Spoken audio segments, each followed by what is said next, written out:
जौनपुर के जंगल में एक पक्षी का जोड़ा रहा करता था। टुनटुनी चिड़िया 2 अंडे देती है और उनसे 2 बेटियां बाहर आती हैं। बेटियों को देखते ही टुनटुनी का पति कालू कौवा नाराज हो जाता है। इन बेटियों को अब ढेर सारा दहेज देना पड़ेगा। ये सब एक दिन अपने ससुराल चली जाएंगी, फिर बुढ़ापे में मेरा क्या होगा। अजी आप नाराज क्यों होते हो? अगली बार बेटा आ जाएगा। देखो ना हमारी कितनी प्यारी प्यारी बेटियां हैं। एक बार तो इन्हें प्यार से गले लगा लो। लेकिन कालू कौवे को तो बेटा ही चाहिए था। वो घर से बाहर चला जाता है। कुछ महीने बाद टुनटुनी फिर से अंडा देती है।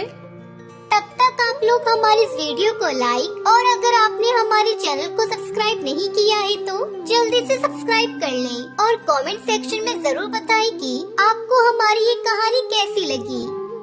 पता नहीं इस बार अंडे से बाहर बेटा आएगा या बेटी। मुझे बहुत डर लग रहा है। हे भगवान मेरी विनती सुन लेना, इस बार मुझे बेटा ही देना। टुनटुनी चिड़िया को चिंता सताने लगी। धीरे धीरे वो काफी कमजोर हो गई और बीमार पड़ गई। जब टुनटुनी चिड़िया की सहेलियों को इस बात का पता चलता है तो वो टुनटुनी चिड़िया से मिलने आती है। ये तूने अपनी कैसी हालत बना रखी है टुनटुनी? तुम्हारी बेटियां भी बहुत कमजोर हैं। किस बात की चिंता है तुझे? क्या बताऊं किस बात की चिंता है मुझे? 2 बेटियों की वजह से तुम्हारे जीजा जी मुझसे नाराज हैं और मुझे इसी बात की चिंता हो रही है। कहीं संडे से भी चिड़िया बाहर आई तो मेरे और मेरी बेटियों का क्या होगा? कालू ने तो मुझे पहले ही कह रखा है इस बार वो दूसरी शादी कर लेगा। ऐसा कुछ नहीं होगा टुनटुनी, तुम बेकार में घबरा रही हो। हम जीजा जी को समझाएंगे, तू चिंता मत किया कर और अपनी बच्चियों का भी ध्यान रख। टुनटुनी चिड़िया कई दिनों तक कालू के घर लौटने का इंतजार कर रही थी पर वो नहीं लौटा। आखिर में सभी सहेलियां वहाँ से चली गयी। कुछ दिनों बाद कालू कौवा घोंसले में वापस आया। उसके बाद टुनटुनी चिड़िया के अंडे से एक चिड़िया बाहर आती है। कालू कौवा टुनटुनी चिड़िया उसकी 3 बेटियों को घर से बाहर निकाल देता है। अब मैं कहाँ जाऊँ? मेरा तो कोई दूसरा ठिकाना भी नहीं है। मैं अपनी बेटियों को लेकर कहाँ जाऊंगी? मेरा तो इस दुनिया में कोई भी नहीं। हे भगवान तूने बेटी बनाई ही क्यों? क्या हर बेटी को ऐसी ही मुसीबतों का सामना करना पड़ता है? अगर मेरे माँ बाप मुझे पढ़ाते तो मैं कुछ काम ही कर लेती। ऐसे दर दर भटकती तो नहीं। लेकिन मैं अपनी बच्चियों को अच्छे स्कूल में पढ़ाऊंगी ताकि उनकी जिंदगी मेरी तरह ना हो। 2 दिनों से टुनटुनी अपनी बेटियों को लेकर खुले आसमान के नीचे एक पेड़ पर बैठी थी। टुनटुनी के 3 बच्चे भूखे थे। बच्चों तुम लोग यही मेरा इंतजार करो, मैं तुम लोगों के लिए भोजन लेकर आती हूँ।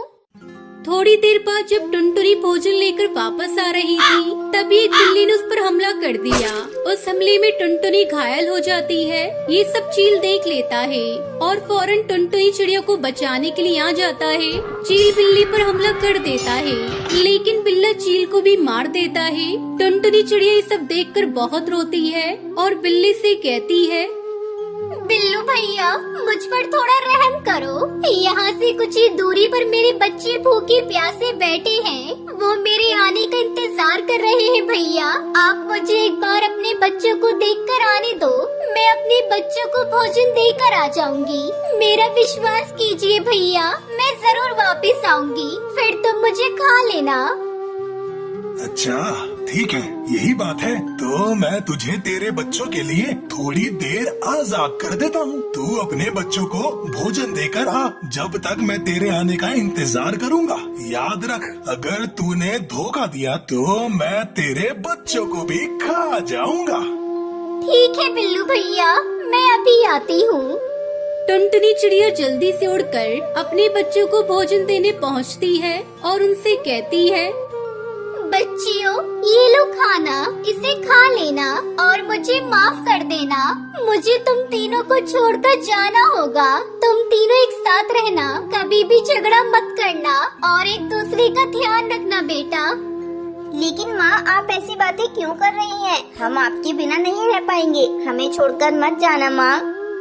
बेटा मैं तुम लोगों के लिए अच्छे खाने की तलाश में दूसरे जंगल जा रही हूँ, इसलिए मुझे आने में समय लग जाएगा। तुम लोग अपना ध्यान रखना। इतना कहकर टुनटुनी चिड़िया रोती हुई बिल्लू बिल्ला के पास जा रही होती है। तभी रास्ते में टुनटुनी चिड़िया को बिल्लू बिल्ला का बच्चा नदी में डूबता हुआ दिखाई देता है। टुनटुनी चिड़िया बिल्लू बिल्ला के बच्चे को बचा लेती है। थोड़ी देर बाद बिल्लू बिल्ला भी वहाँ आ जाता है। उसे देखकर टुनटुनी चिड़िया उससे कहती है, बिल्लू भैया, ये बच्चा नदी में डूब रहा था, इसलिए मैंने इसे नदी में से बाहर निकाल लिया। मुझे माफ करना भैया, इसलिए आने में देर हो गई। टुनटुनी चिड़िया की ईमानदारी देखकर बिल्लू बिल्ला की आंखों से आंसू आने लगते हैं और वो टुनटुनी चिड़िया से कहता है, टुनटुनी बहन, तुमने मेरे बच्चों को बचा लिया और मुझे देखो, मैं तुम्हारी ही जान लेने चला था। आज तुमने मुझे समझा दिया कि हर किसी की जिंदगी कितनी जरूरी होती है। अब से मैं किसी पक्षी की जान नहीं लूंगा। और टुनटुनी, तुम्हें किसी चीज की जरूरत पड़े तो बस अपने भैया को याद करना।